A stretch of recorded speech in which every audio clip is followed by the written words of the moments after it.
After a 13-27 season, the Chicago Sky have decided to fire Reese Witherspoon. In the words of Vince McMahon, "You're fired!" Reese, Angel, even the most devoted fans couldn't ignore a 13-27 record and shattered team chemistry for a city that loves its sports. This wasn't just a loss, it was a gut punch, and the self-proclaimed face of women's basketball goes crazy after complete chaos hits Chicago Sky because this so-called girl was supposed to be a season of hope, but instead turned into a train wreck so wild. Players on other teams say I wish we drafted you. Really? Yes. Like teams that have drafted that were above me, that the players that got drafted above, and it was nothing against their rookies that got drafted, but they were like, I wish we were teammates. I wish we drafted you. WNBA player Teresa Weatherspoon, then there was Reese. Her on-court antics and off-court bravado left fans divided between cheering for her and shaking their heads in frustration. Legend was supposed to be the one to rebuild this broken franchise, the one who would finally give Chicago a reason to believe again. But instead of inspiring a turnaround, her leadership lit all the wrong fires, fueling locker room drama and dubious coaching decisions. Is Angel Reese, did she just run a coach out of town, and is she running a player out of town? Their best shooter out of town? Because Kennedy Carter looks like she's ready to book it out of Chicago. In an interview, Ree boldly asserted that she will be remembered as one of the factors contributing to the increased popularity of women's basketball in 20 years. This is about a fan base left in the ruins of shattered dreams, wondering where it all went so wrong. It's not just a story about numbers and scores. Now, Marina Mabrey, she's already flown the coop on this team, and it was quote-unquote because of culture. Well, what happened to the culture? Who torched the culture?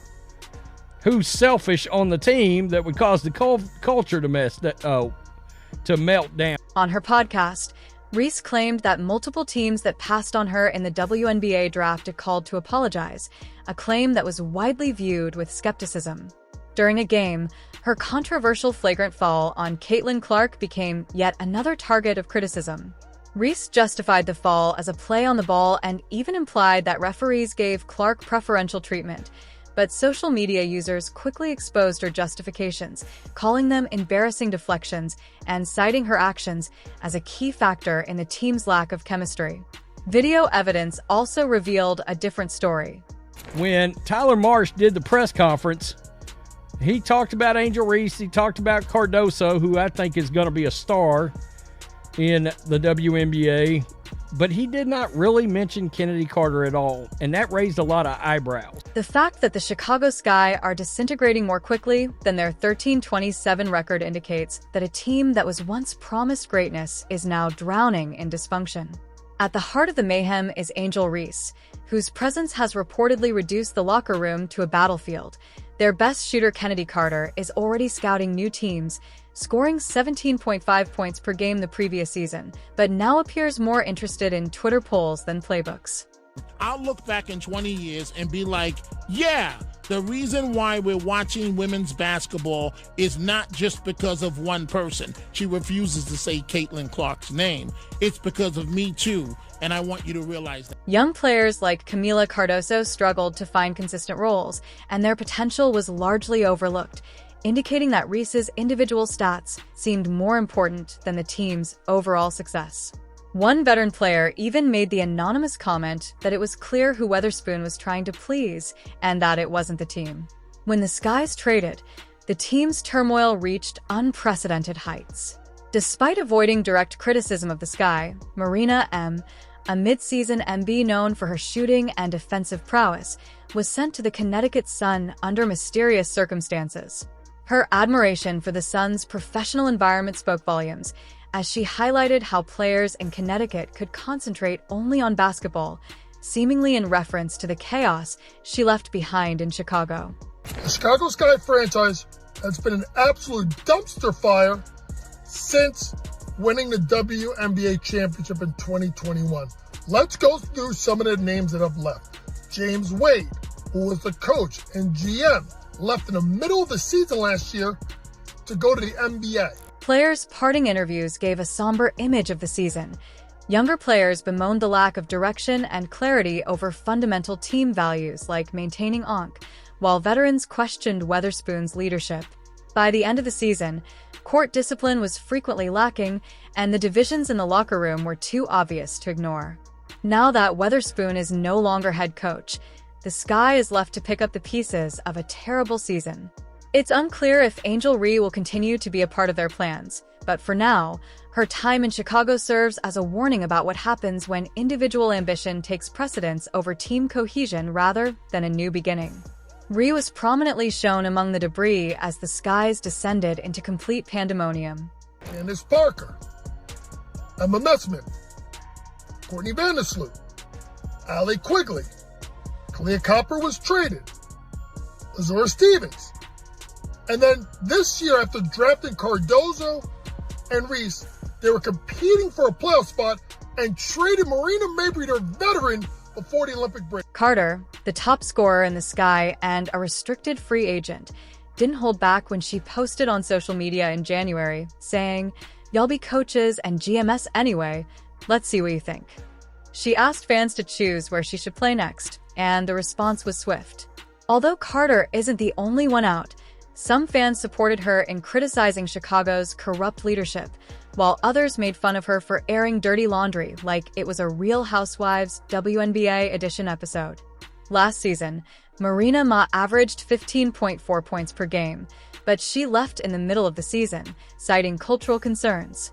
Parker, Candace after the team won the championship in 2021, their former star left for better opportunities in Las Vegas, and Teresa Weatherspoon left after just one season as head coach after allegedly losing the locker room by playing for a small group of players. Now, Tyler Marsh is taking the opportunity to clear the air in his most recent press conference. Marsh lauded Aaliyah and mentioned Angel Reese, emphasizing her potential. Boston doppelganger Cardoso is a rising star, but his evasive remarks on Carter Crickets, referring to her as a major catalyst for the team's success the previous season but not committing to her future, weren't quite comforting. However, new Sky coach Tyler Marsh was asked about whether he sees Kennedy Carter in the big part of what he's doing in the future during an appearance on the Athletic Women's Basketball Show. Quote, "In regards to Kennedy, she's a great player. She was a huge catalyst to what last year's team was able to do and accomplish, and obviously she's slated to be a free agent." Reese isn't making things any easier, though her statistics, which average 16.8 points and 10.6 rebounds per game, show that she's a force on the court, and it's difficult to deny her reported involvement in locker room conflict. It's obvious that the Chicago Sky are trapped in freefall, and rumors of favoritism have only made the divisions worse, making teammates wonder if the team is focusing more on talent than unity. Fall Marsh's unwillingness to speak out about Carter's predicament only feeds rumors that the team is prepared to sever ties with its most productive player. However, if Carter is truly a contributing factor, as her past with the team indicates, it's difficult to determine whether the team is rebuilding around talent or simply preparing for another collapse. But the focus thus far has been on players who we know are under contract this coming year, and that's where the communication has been thus far. The actual kicker only a year after the Sky made it to the playoffs. All of this drama has occurred, and they're now a prime example of how not to manage a franchise. Even though Reese isn't entirely to blame for the meltdown, her ascent within a broken system isn't helping her win popularity contests. So, where does this mess end? Will Marsh clean up and start over? Will Carter depart, making the Sky even less relevant? Or will this saga continue to amuse fans for all the wrong reasons? One thing is certain, though. Chicago officially, Sky culture, has made its way into the meme space. And I can't help but wonder, is that what happened here? Is Angel Reese and the way she wants to play, and I don't know if you've ever noticed her social media posts, but she's very me, always. Me. In the WNBA, the Chicago Sky and Indiana Fever tell two different stories, one of dysfunction and decline, and the other of unity and resurgence. The Sky, a championship-winning club, has struggled to stay true to itself because of internal strife and bad leadership. The team was already fractured after Teresa Weatherspoon's turbulent tenure as head coach, and even though Angel Reese was talented, his divisive behavior further widened the rifts.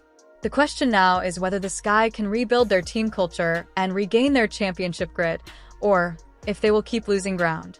According to league sources, Weatherspoon had lost the locker room because of a culture that catered to the needs of a few players. Dear Lord. Favoritism and poor leadership have undermined the Sky Foundation, fostering an atmosphere that values individual drama over cohesive teamwork. The hiring of Tyler Marsh as head coach offers some hope because he wants to instill discipline and teamwork.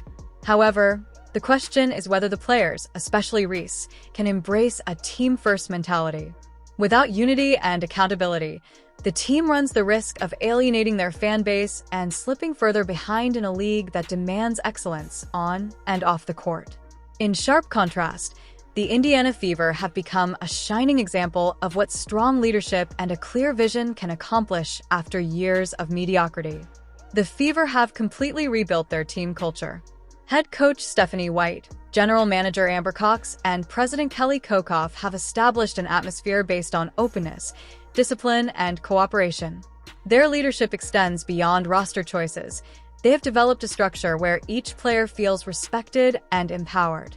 Obviously, the players here are very experienced and they want to keep a good environment, and they make sure that they kind of like hold people accountable for that. So Caitlin Clark, whose record-breaking rookie season completely changed the league's expectations for the team, is essential to the Fever's success. She is not only a gifted player, but also a transformative leader who inspires her teammates with her spirit of competition and unwavering support. She has blended in seamlessly with a team that also includes Aaliyah Boston and other celebrities. Indiana is now a sought-after destination for free agents due to the balance that Lexi Hull and Kelsey Mitchell have established between individual brilliance and collective cohesion. While the Sky problems show the effects of bad leadership and unbridled drama as the WNBA continues to expand in talent and prominence, the Fever's rise offers as a model for success.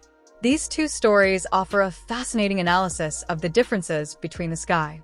Rebuilding trust and putting unity first are necessary for redemption, since the league's players and supporters are undoubtedly keeping a close eye on these teams as their gradual ascent heralds the start of a new dynasty. Journeys will influence how women's basketball develops in the future.